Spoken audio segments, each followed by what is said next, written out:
I now give the floor to the representative of Pakistan.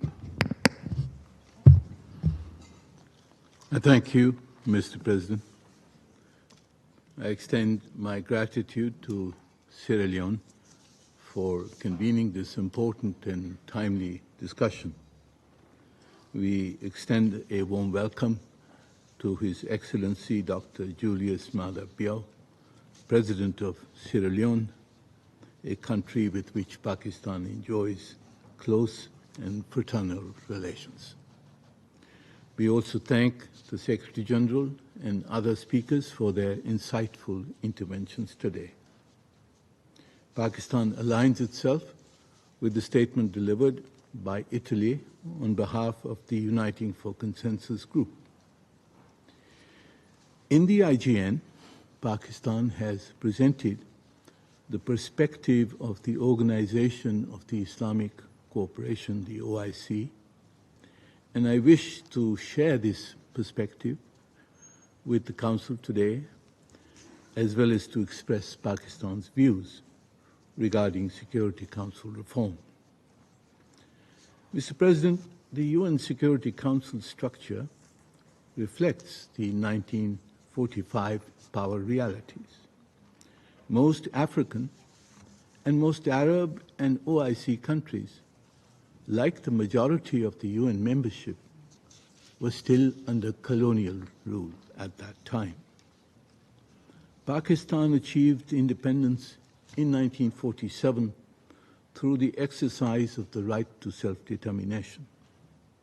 And we worked seriously and sincerely for the liberation of African nations from colonial rule on the basis of this fundamental principle.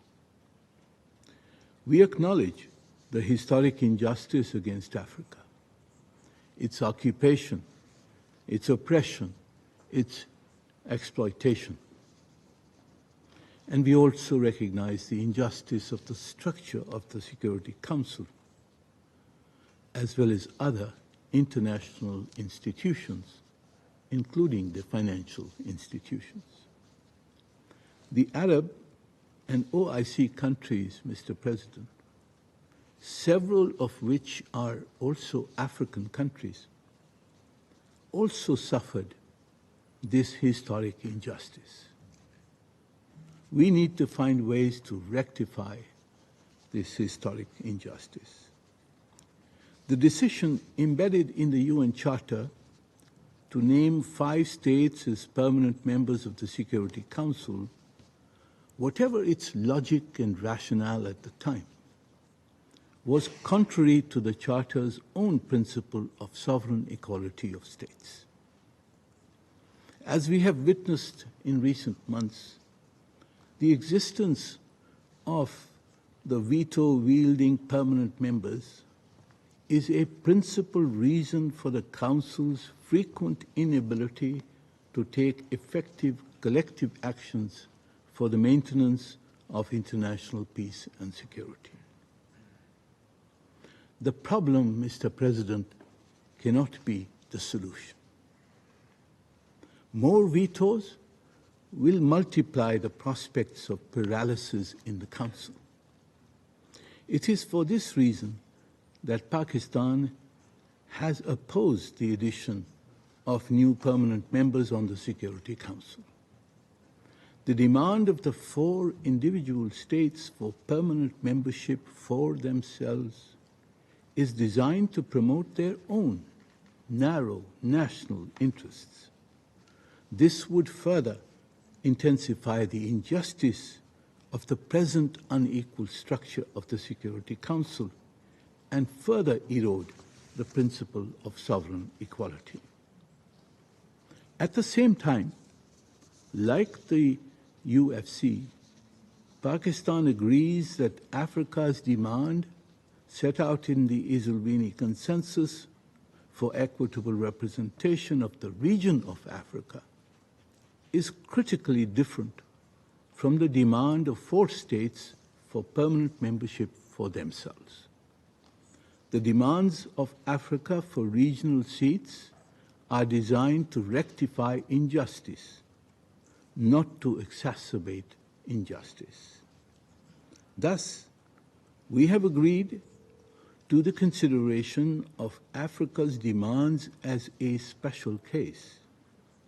We must seek solutions to accommodate the African demands in ways that would enhance equity and equitable representation for Africa and for all member states of the United Nations. Mr. President, considerable progress has been made in the IGN process, especially this year, in broadening the areas of convergence and reducing the divergences. In our view, there is growing agreement on 4 issues in the IGN process. 1, there should be greater representation of developing countries on the Security Council. 2, the expansion of 2-year non-permanent seats is accepted by all. 3, Africa should be treated as a special case.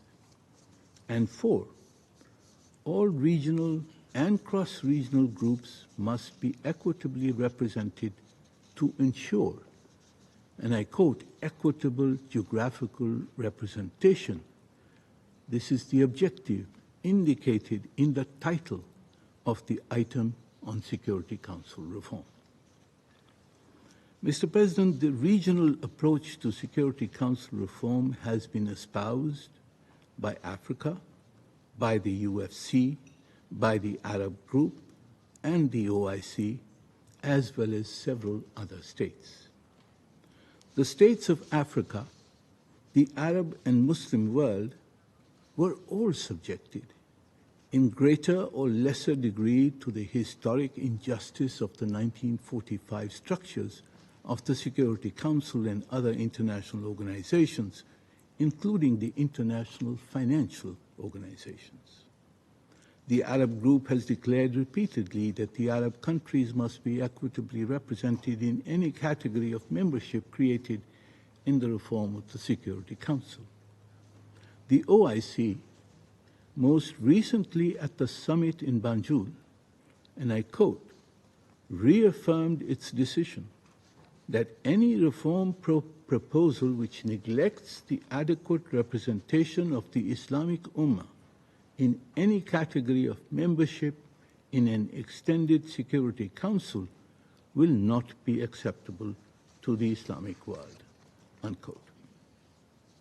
Mr. President, speaking for Pakistan, I can say that within the framework of a regional and cross-regional approach, a decision could be taken to create special regional seats to be occupied by states selected by the region and elected by the General Assembly.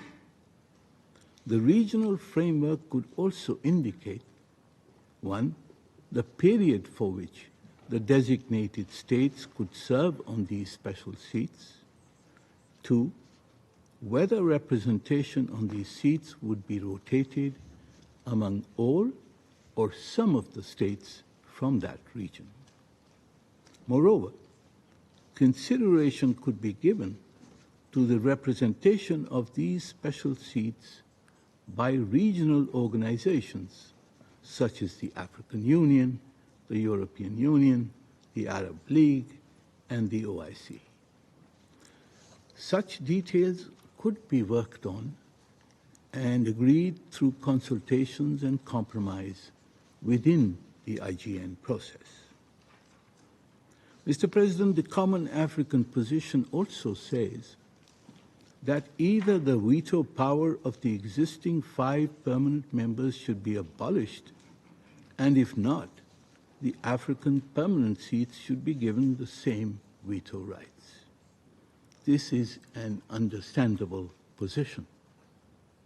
The question is whether the 5 permanent members will be willing to give up their veto rights, and if not, whether the veto power can be provided to the designated regional seats as demanded by Africa. The envisaged consultations between the C10 and the P5 may yield some clear answers. Some permanent members today have expressed their support for new permanent members. Yet, in our consultations at least, some of these same permanent members have conveyed that they are not prepared to give up their veto right, and, moreover, they are also not prepared to accept the veto power for new permanent members, including any new African permanent members. Unfortunately, each one of these permanent members is in a position to block the adoption of a charter amendment that seeks to take away their veto rights or give the right to others. It is for this reason, Mr. President, among others, that we need to give consideration to proposals for alternative ways to realize the objectives of equity and equitable geographical representation for Africa and other groups.